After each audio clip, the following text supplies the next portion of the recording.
Bismillahirrahmanirrahim.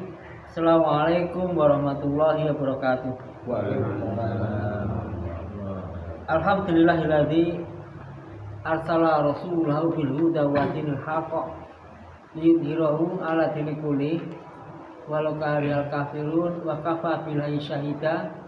Asyhadu alla ilaha illallah wahdahu la syarikalah wa asyhadu anna Muhammadan abduhu wa rasuluh la nabiyya ba'dah.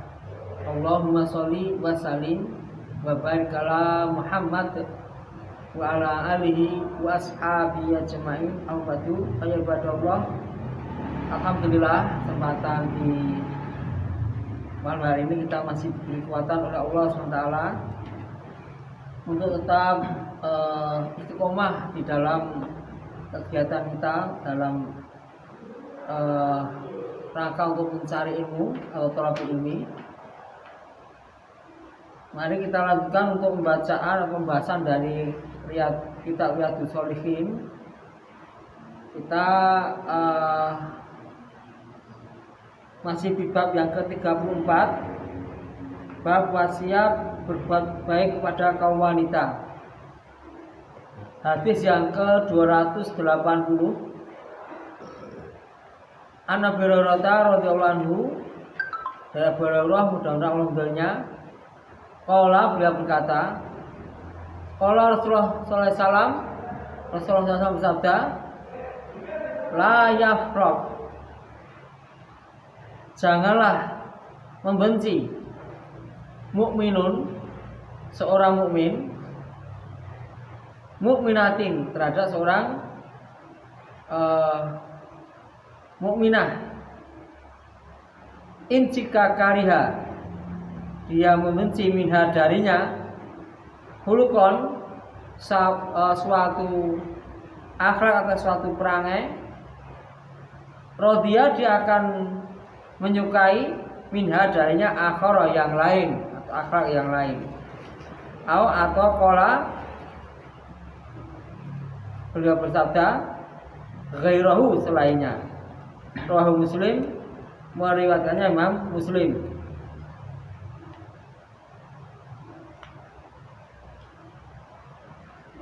Di dalam hadis ini dijelaskan tentang bagaimana seseorang itu dalam masalah berhubungan dengan yang lainnya, terutama ini kaitannya dengan suami istri itu ya. Dan suami istri itu kalau memang seorang suami mungkin melihat bagaimana istrinya ada satu kekurangan dalam akhlaknya.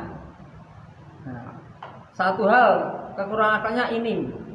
Nah, kalau kita membenci, ya jangan sampai membenci dengan apa istilahnya itu kebencian yang amat sangat, yang akibatnya menjadikan hal-hal yang baik yang ada pada wanita muslimah tadi tidak kelihatan karena adanya cuma benci toh.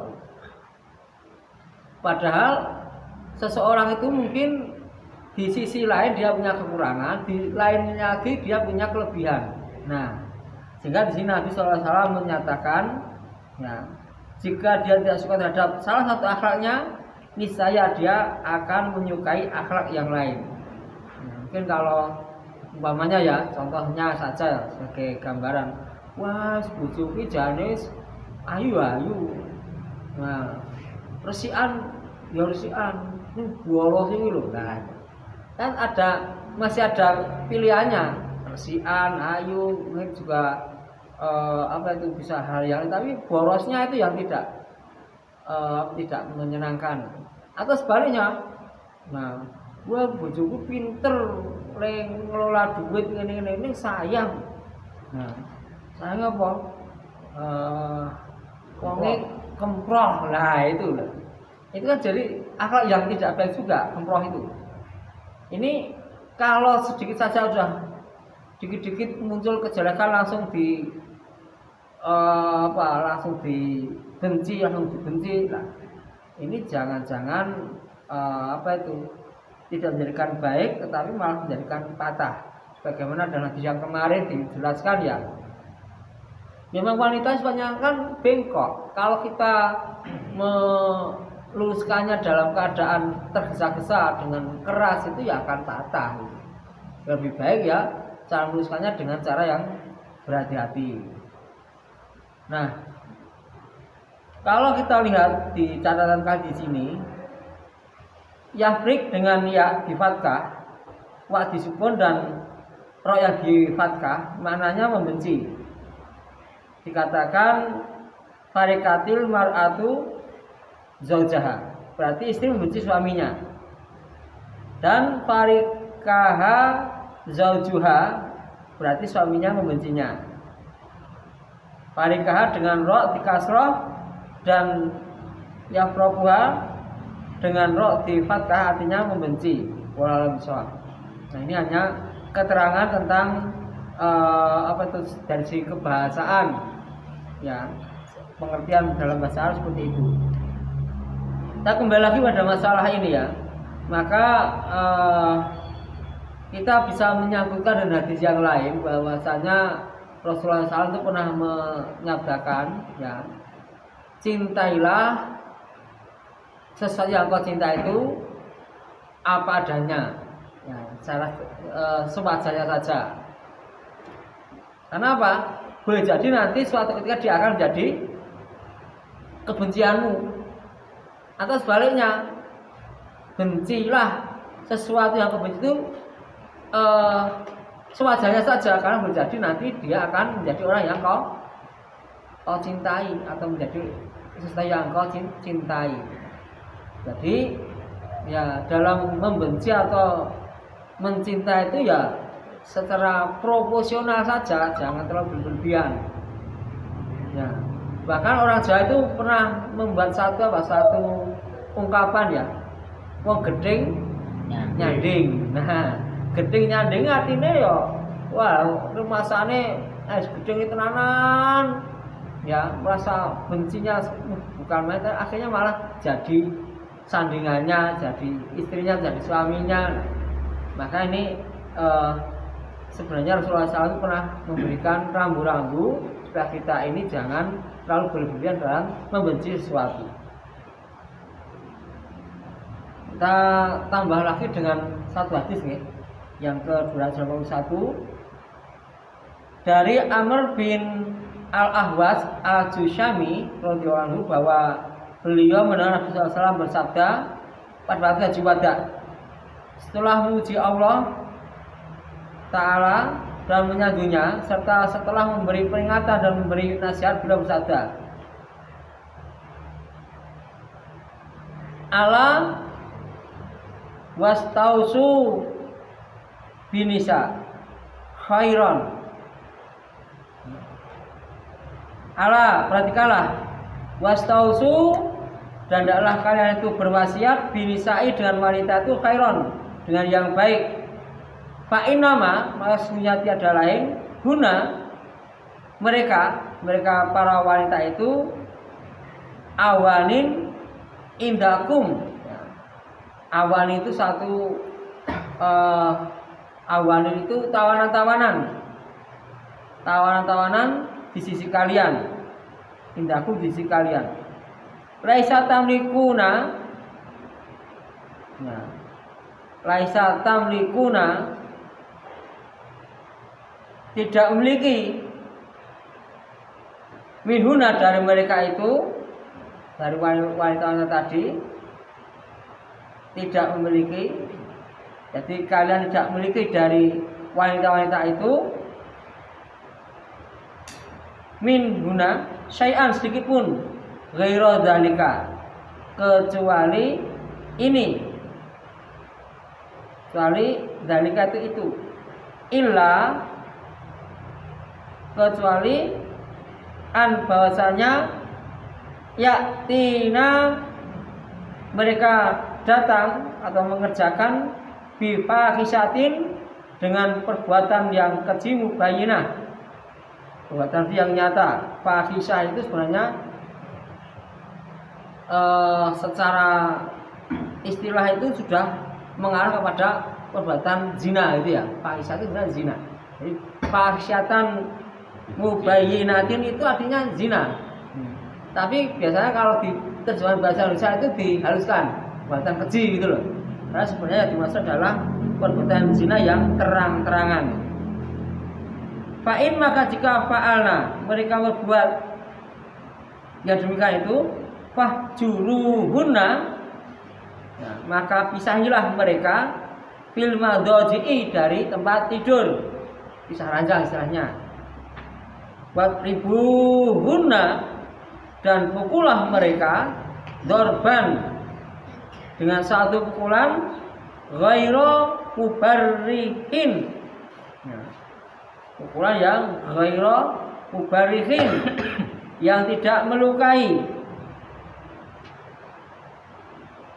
Fa'in maka jika atok nakum, ya, mereka mau taat pada kalian, bala maka jalan tabahu kalian mencari alaihin atas mereka itu sabilan, suatu jalan. Maksudnya janganlah mencari-cari, golek-golek. Jadi senurut aja nganti golek-golek perkara. Terus jadi wis salah meneh jek diungkit-ungkit neh carikan perkara, ndak boleh. Ala ketahuilah inna sesungguhnya lakum bagi kalian ala nisaikum atas istri-istri kalian, atas wanita-wanita kalian itu hakon, ada hak. Wali nisaikum dan untuk wanita-wanita kalian atau istri-istri kalian, alaikum atas kalian hakon akan haknya.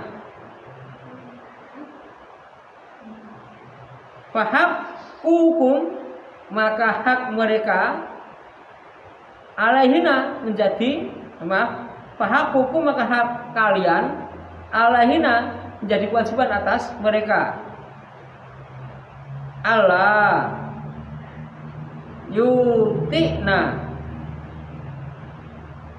an bahasanya la yutikna,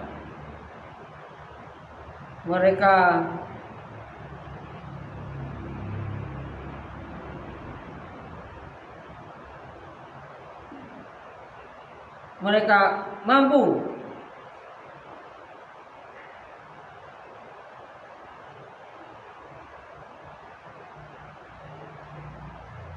Allah bahasanya Allah tidak boleh yutina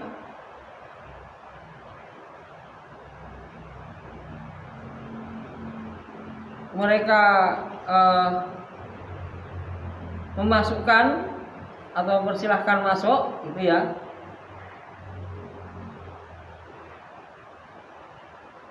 furusyakum ke rumah kalian, man orang yang takrohuna, nah, takrohuna kalian membencinya. Nah, jadi furus yang itu artinya firos artinya dipan gitu ya. Jadi dilarang mereka itu untuk memasukkan orang yang tidak kalian sukai di dipan kalian atau di kamar-kamar kalian. Walau dan tidak boleh ya'dana mengizinkan fi buyutikum di rumah-rumah kalian liman orang yang takrohuna kalian membencinya.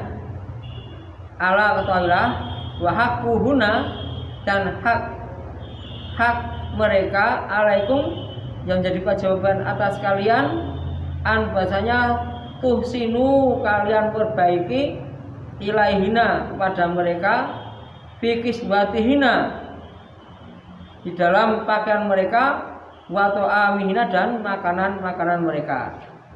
Nah, jadi ya di dalam hadis yang agak panjang ini dijelaskan tentang bagaimana seseorang suami itu harus ya dia itu mempunyai kewajiban-kewajiban.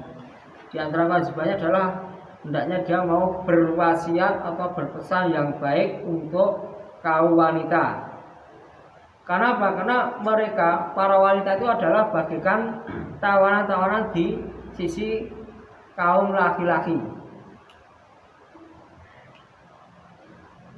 Nah, jadi tawanan-tawanan dari yang sifatnya itu menjadi apa istilahnya itu di bawah kekuasaan para laki-laki ini. Kalian tidak memiliki sesuatu pun dari mereka selain itu.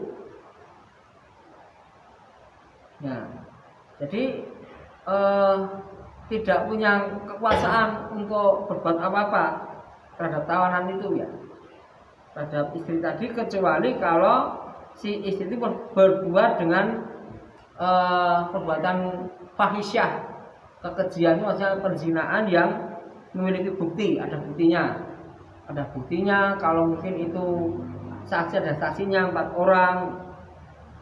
Jika mereka buat begitu, ya langkah pertama adalah dengan cara mereka itu dipisah dari tempat tidurnya, pisah ranjang, ya. Dan pukullah mereka dengan pukulan yang tidak melukai. Kalau memang sudah ada gejala-gejala itu nasihati saya. Gejala-gejala kok ini mau bengkong, gejalanya kok mau apa? Berbuat yang mengarah kepada kekejian, fahisyah, diingatkan. Kalau diingatkan sudah bisa lurus, ya udah, tidak perlu dipisah ranjang. Tapi sudah diingatkan, nah berkali-kali kok malah apa istilahnya itu nantang atau ya kalau pisah ranjang malah beneran, ya udah pisah ranjang gitu. Nah soalnya malah pisah ranjang beneran. Nah pisah ranjang beneran ini kok sih malah sok yang dodro pukul. Ya. Tapi syaratnya pukulannya dengan pukulan yang tidak melukai. Nah, pakai apa ya monggo? Ya, pakai pukulannya entah itu pakai sapu atau apa, tapi ya jangan melukai. Nanti apa itu memar atau dengan luka dalam, tidak boleh itu. Ya, jadi pukulannya itu bukan untuk peringatan saja. Jika mereka mau taat, ya setelah langkah-langkah itu mereka taat kepada kalian, maka janganlah kalian mencari-cari jalan untuk menyakiti mereka lagi. Dong sudah taat atau ngapain? Nah, aku sih loh, aku gede tenan loh, mosok tinggal lu malah sedeng. Nah, itu kan ya dengan apa istilahnya itu, kalau sudah taat sudah tinggalkan taat kok, baru aja gejala-gejala aja, kemudian masih ingin cari-cari jalan, artinya sudah tidak percaya lagi pada istrinya, ya adanya cuma ingin mencari kesalahan terus. Nah, tidak boleh gitu loh. Ya. Jadi harus betul-betul istilahnya itu ya dilihat perhatiannya, ketaatannya itu memang betul-betul sesuai dengan apa yang dikehendaki Allah dan Rasulnya, atau hanya di mulut saja. Kalau memang hanya sekedar taat yang Arab yang burine selingkuh meneh, ya beda lagi itu. Nah, itu berarti harus betul-betul ada tindak lanjutnya itu. Ya kalau sudah itu ternyata mereka tidak ada ketaatannya sama sekali, ya pecah. Bagaimana tadi yang kemarin ya, pecahnya itu terjadi apa? Broken home atau perceraian atau tolak. Kemudian pesan yang kedua, perhatikanlah sesungguhnya kalian mempunyai hak atas istri kalian, begitulah sebaliknya. Hak kita adalah merupakan kewajiban dari para istri, dan sebaliknya hak istri adalah kewajiban-kewajiban kita. Nah, ini sudah satu hal yang sifatnya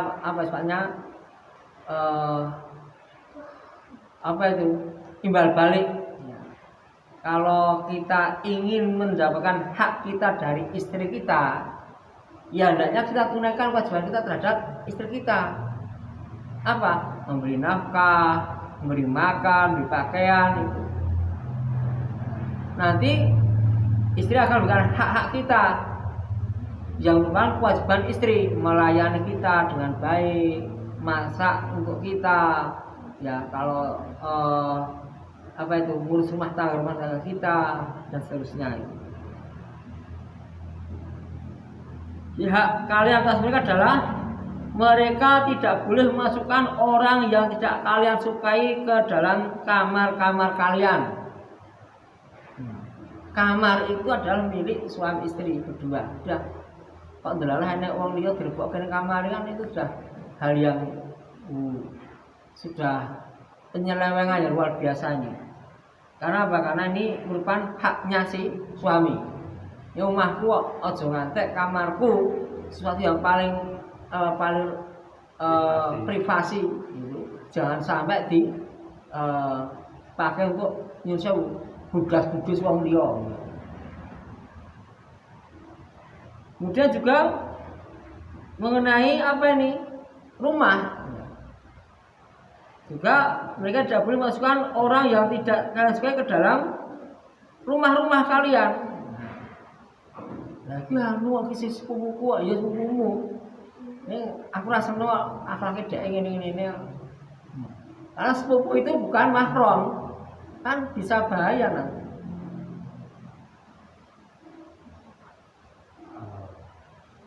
Nah ya. Sedangkan hak mereka atas kalian adalah hendaknya kalian berbuat baik kepada mereka. Dalam hal apa? Dalam hal sandang dan pangan mereka. Nah jadi ya ini di hadis yang Hasan Sahih diriwayatkan oleh Imam Tirmidzi ini mengatur tentang hak dan kewajiban suami istri yang harus ditegakkan. Ya.